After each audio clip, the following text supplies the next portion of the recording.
네, 지난 화요일이었죠. 5.18 집단 학살의 책임자 전두환이 사망을 했습니다. 광주 MBC는 오늘부터 전두환 사망 이후에 남겨진 과제에 대해서 저희가 집중적으로 얘기를 좀 나눠보려고 합니다. 네, 먼저 오늘은 그의 죽음으로 인해서 가장 화가 나고 또 허무했을 5.18 민주화운동 당시의 부상자 또 유족들을 만나서 이야기 나눠봤는데요. 지금 화면으로 만나보시죠.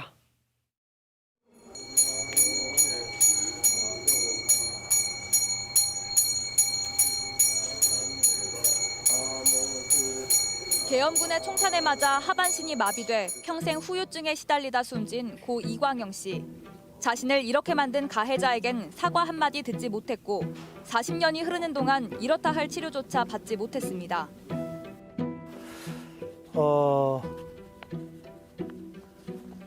남을 돕는 배려하는 입장이었지 남에게 피해를 끼친다거나 남에게 불편을 주는 그런 일은 전혀 없었던 사람으로 그런 동지였습니다. 그냥 갑자기 그냥 총을 타다다다 하고 난사를 합니다. 그 옆에가 막 그 아스팔트가 불떡 타다닥 튀더라고요. 그래서 그냥 아이고 하고 그냥 그 기사가 이제 그 지그작으로 운전을 하고 도망갈 틈도 없으니까 바로 위에 그 헬기가 있고. 다른 그 동지들이 그렇게 유명을 달리하고 할 때마다 이게 남의 일이 아니고 내 일인데. 군 출신 독재자로 각인돼 있는 전두환 씨가 오늘 오전에 사망했습니다. 전두환 씨는 오늘 오전 8시 40분쯤 서울 연희동 자택에서 쓰러진 채 발견됐습니다. 향년 90세입니다. 납부 의무자가 사망하면 추징금 집행이 중단되는 만큼 추가 환수는 사실상 어렵다는 관측이 나옵니다. 5.18 희생자들에게 사과의 말을 남기진 않았는지 기자들이 전 씨의 측근에게 물어봤습니다. 그랬더니 질문이 잘못됐다, 무엇을 더 사과하란 거냐, 이런 답이 돌아왔습니다.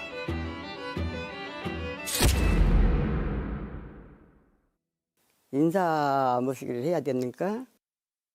저는 김경철이 1-1번 김경철이 엄마 임근단입니다. 현재는 음악 목회를 하고 있는 시민식이라고 합니다.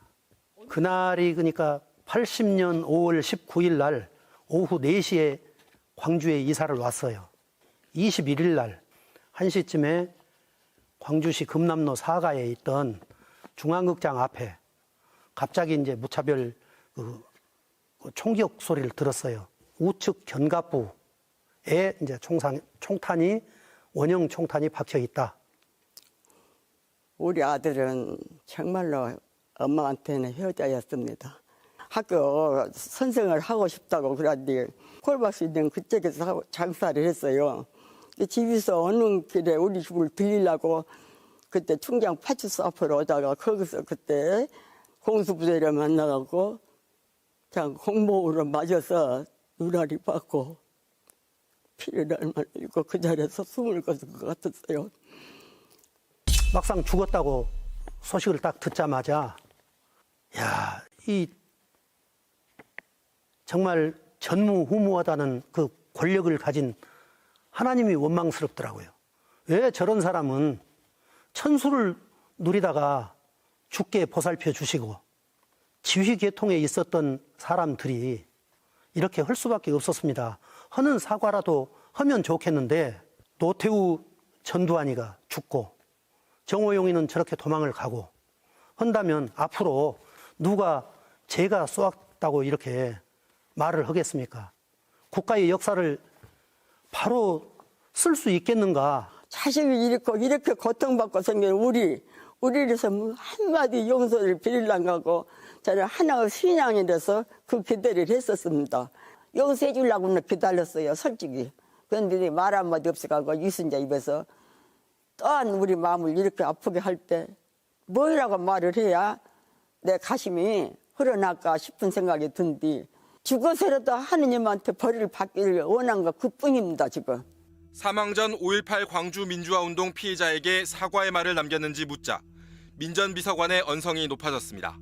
질문 자체가 잘못된 거예요. 그리고 시간, 장소를 구체적으로 특정해서 물으라고 돼 있는데 그냥 막연하게 사죄하라는 거는 마치 내 죄를 내가 알터이니 이실직고하라 그거하고 똑같은 거 아니에요? 북한군이 300여 명이나 그 남하해가지고서는 일으킨 그 사건 아니겠습니까?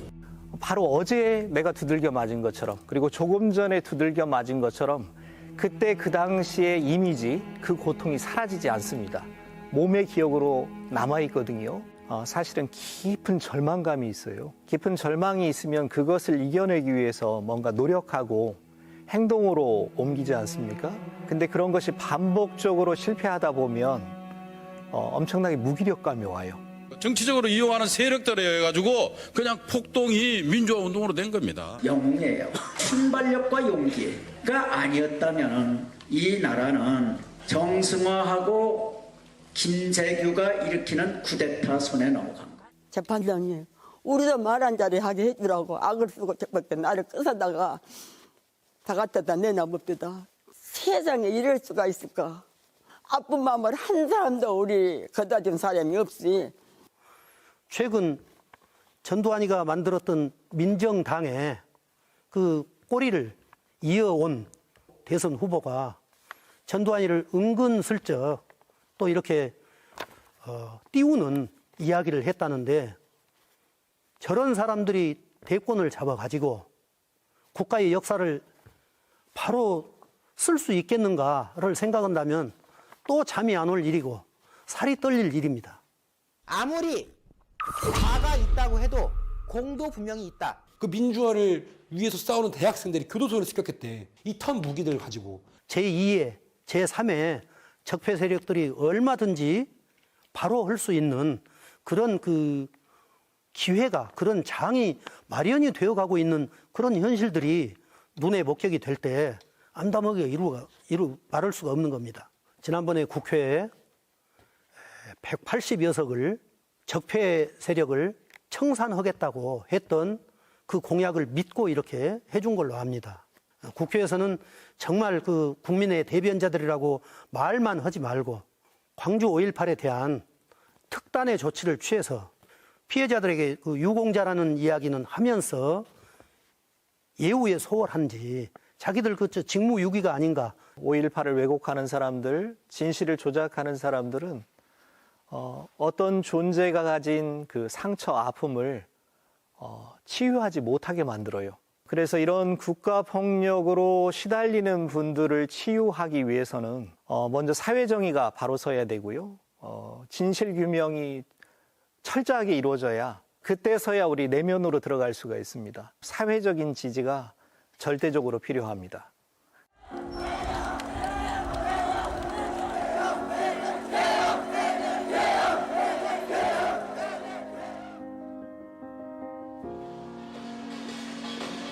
강합니다. 우리 엄마도 강해요.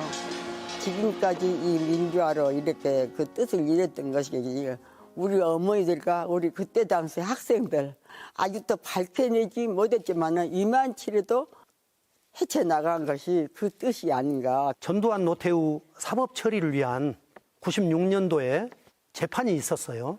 노상에다가 비닐, 장판도 아닌 그냥 비닐 한 장 깔아놓고 먹고 자고를 약 2년 정도 해가면서 전두환 노태우에게 사형을 선고를 내리도록 중추적인 역할을 해왔다.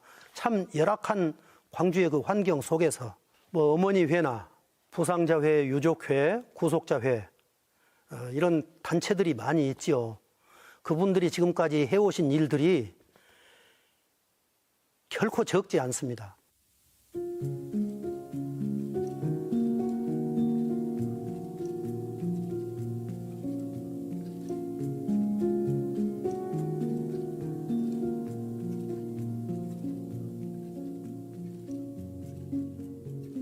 5.18 피해자들이 원하는 것 큰 것 아닙니다.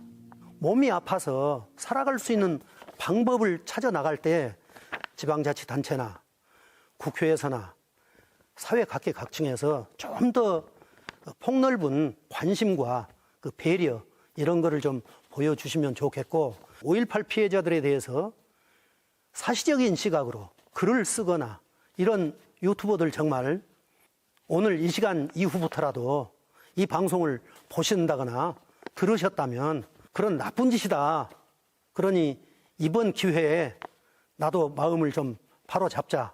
나만 살다가 죽는 게 아니라 내 후손들 입장도 생각을 해야 될 것 아니겠습니까? 이 나라가 깨끗해지기를 바라야지 지속적으로 내 그 돈벌이를 위해서 수단 방법을 가리지 않고 정말 정의롭게 살고자 하는 많은 사람들을 욕되게 해서는 절대 안 된다 하는 그 부탁의 말씀을 드립니다. 그래도 우리는 전두환이가 가버렸어도 우리 뜻은 이루고 만다고 생각합니다.